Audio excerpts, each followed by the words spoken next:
Dostlar, hoş келдиңиздер. Сиздер менен бирге өтө дәмдүү болуп чыгатын королевский тортун дайындайтын болабыз.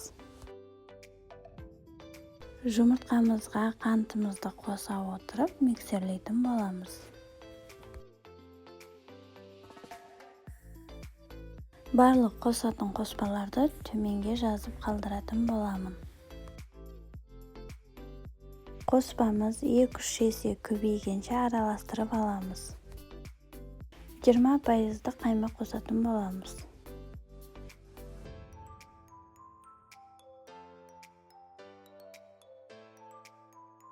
Бир калыпта аралаштырып алатын болабыз. Унубузга копсуткучубузду косуп, аралаштырып косатын болабыз.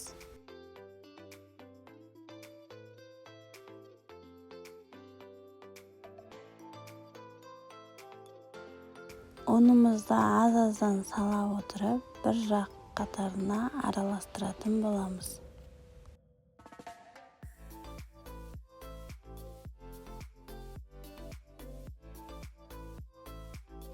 4 ыдышка бөлүп алатын болабыз.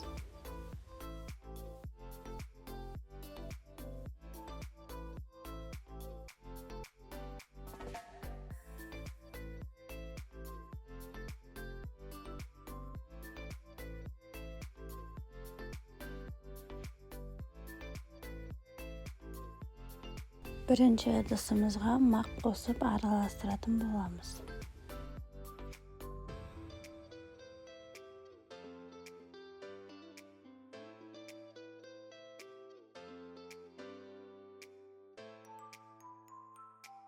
Кез келген формамызга салып, духовкамызга 180 градуста 20-25 минутта пиширип алатын болабыз.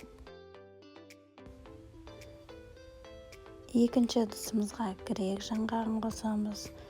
Үчүнчү ыдышыбызга кишмиш кособуз. Барлыгын аралаштыратын болабыз. 4-чү ыдышыбызга какао косатын болабыз. Барлыгын аралаштырып, формамызга салып, духовкада 20-25 минут пештин кызууна карай 180 градуста пиширетін боламыз. Салкын творожный сырымызга кант унтагын косуп, жакшылап аралаштырып аламыз. 33%дан жогору сливкибизди косатын боламыз. Кремдин дуруш чыгуу биздин мына косуп жаткан творожный сырымыз менен сливкибиз салкын болуу өтө маңызды. Корждорубуз пишкенден кийин салкындатып, холодильникке 1-2 саатка коюп, дәл осулай беттерин кесип чыгатын болабыз.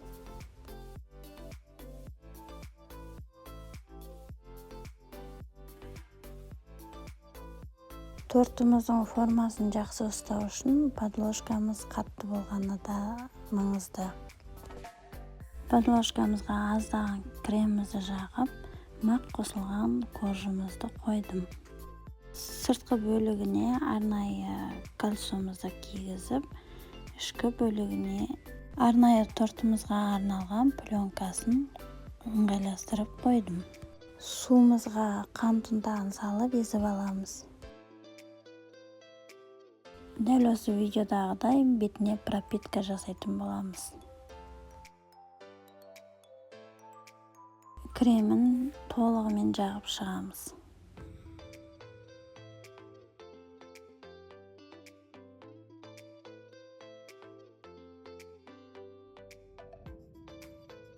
Грек жаңгага косулган коржумузду коюп, пропиткасын жасап, кремибизди жагабыз. Дәл осулай келесі бөлүгүндө кайталай беретін боламыз.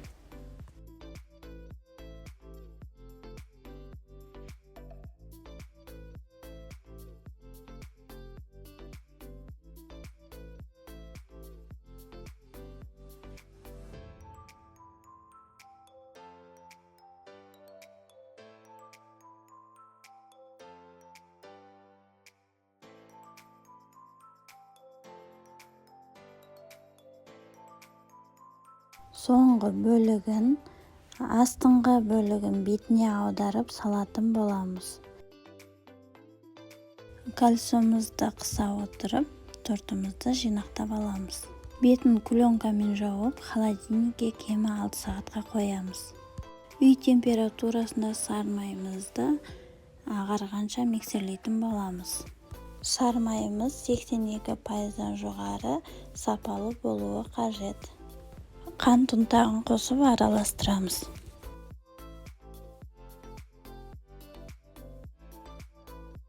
Салқын творожный сырымызды қосып, миксерлеп аламыз.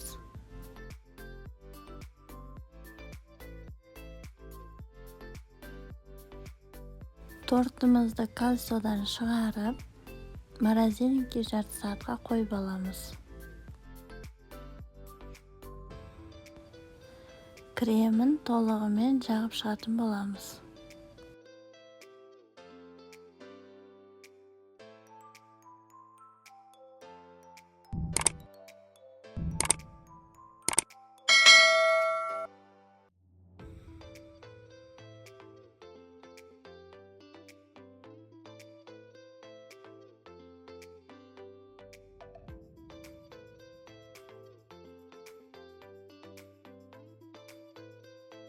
Кремін тегістеп жағып, морозильникке 10-15 минутқа қойып аламыз. Тортымыз формасын бір қалыпты әдемі қалпына келгенше кремін жаға отырып тегістейтін боламыз. Тортымызды морозильникке сала отырып кремін жақсақ, өте ыңғайлы жағылатын болады.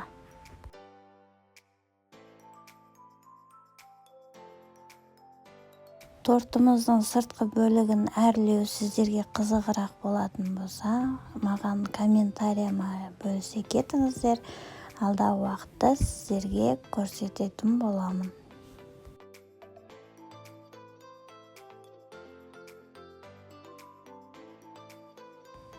Достар, менімен бірге болғандарыңызға рахмет. Тортымыз өте дәмді болып шығады. Алдағы уақытта сіздерге тағы да басқа рецепттермен бөлісетін боламын.